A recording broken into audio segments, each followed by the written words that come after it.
بسم اللہ الرحمن الرحیم۔ عائشہ اسلامک ہسٹری کی پیاری بہنوں اور بھائیوں، السلام علیکم۔ آج کی اس ویڈیو میں آپ کے ساتھ یکم ذی الحج سے لے کر 13 ذی الحج کے دن کا خاص وظیفہ، خاص عمل ذکر کروں گی، اور یہ ایسے قرآنی کلمات کا خاص عمل ہے کہ جن کے پڑھنے سے آپ کو بہت سے فائدے اور برکات حاصل ہوں گے۔ تو میری اسلامی بہنوں اور بھائیوں، سے پہلے میں آپ کے ساتھ عشرہ ذی الحج کی فضیلت اور برکات ذکر کروں گی۔ میری اسلامی بہنوں اور بھائیوں، ذو الحجہ اسلامی سال کا 12واں مہینہ ہے اور ذی الحج کے معنی حج والا مہینہ۔ اس مہینے کی 8 تاریخ سے لے کر 13 ذی الحج تک حج کے مناسک ادا کیے جاتے ہیں، اس لیے اسے ذو الحجہ کہا جاتا ہے۔ میری اسلامی بہنوں اور بھائیوں، ماہ ذو الحجہ کے مبارک مہینے میں حج ادا کیا جاتا ہے، جو اسلام کا 5واں رکن ہے۔ اسی ذو الحجہ کی 10 تاریخ کو عید الاضحیٰ ہوتی ہے، جو مسلمانوں کا دوسرا مذہبی تہوار ہے، جس میں مسلمان کھلے میدان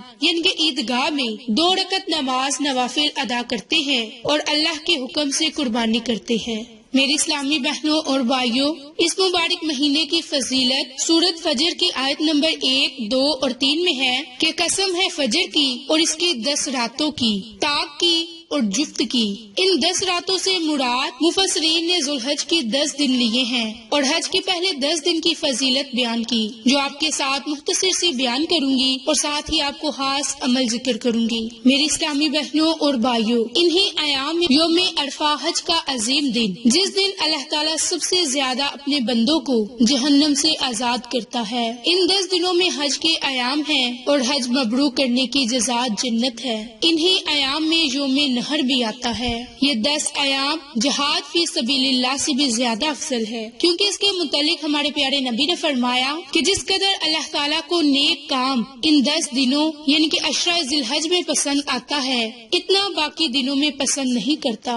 تو صحابہ نے عرض کیا کہ یا رسول اللہ صلی اللہ علیہ وآلہ وسلم، اللہ کی راہ میں جہاد کرنا بھی اتنا پسند نہیں۔ تو آپ صلی اللہ علیہ وآلہ وسلم نے فرمایا جہاد فی سبیل اللہ بھی نہیں، البتہ کہ وہ شخص اپنے مال اور اپنی جان لے کر اللہ کی راہ میں نکلا اور اس میں سے کچھ بھی واپس نہیں لایا، وہ اس سے بہتر ہے۔ باحوالہ صحیح بخاری۔ تو میری اسلامی بہنوں اور بھائیوں، اس مبارک مہینے کے پہلے عشرہ میں یکم ذی الحج سے لے کر 13 ذی الحج کے دن تک یہ خاص وظیفہ آپ نے کرنا ہے، جو آج کی اس ویڈیو میں آپ کے ساتھ ذکر کروں گی، اور وہ خاص وظیفہ تیسرے کلمے پر منحصر ہے، جس کے متعلق حضرت عبداللہ بن عباس بیان کرتے ہیں کہ آپ صلی اللہ علیہ وآلہ وسلم نے فرمایا کہ اللہ تعالیٰ کے نزدیک عشرہ ذی الحج میں کیے جانے والے عمل سے بڑھ کر نہ کوئی عمل افضل ہے اور نہ ہی پسندیدہ ہے۔ ان دنوں میں زیادہ سے زیادہ سبحان اللہ، الحمدللہ، لا الہ الا اللہ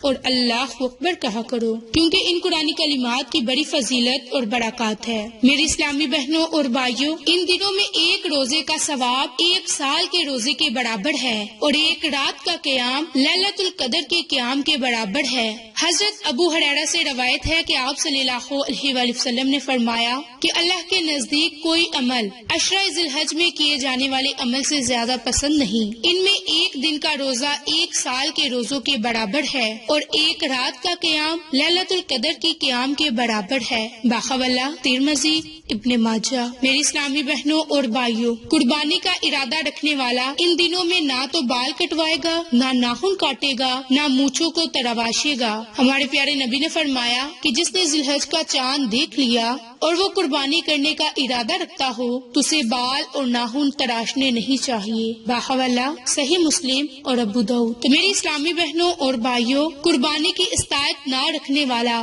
اگر ذی الحج کا چاند دیکھنے کے بعد حجامت نہیں کرواتا اور نماز عید کے بعد حجامت کرواتا ہے، ناخن کاٹتا ہے، تو اسے قربانی دینے والے کے برابر ثواب ملتا ہے۔ ایک صحابی نے آپ صلی اللہ علیہ وآلہ وسلم سے پوچھا کہ یا رسول اللہ صلی اللہ علیہ وآلہ وسلم، اگر میں قربانی کا جانور نہ پاؤں اور کسی نے دودھ پینے کے لیے مجھ سے اپنی بکری دے رکھی ہے جس کو واپس کرنا پڑے گا، میں اس کی قربانی کر ڈالوں؟ تو آپ صلی اللہ علیہ وآلہ وسلم نے فرمایا نہیں، بلکہ تم عید کی نماز کے بعد اپنے بالوں،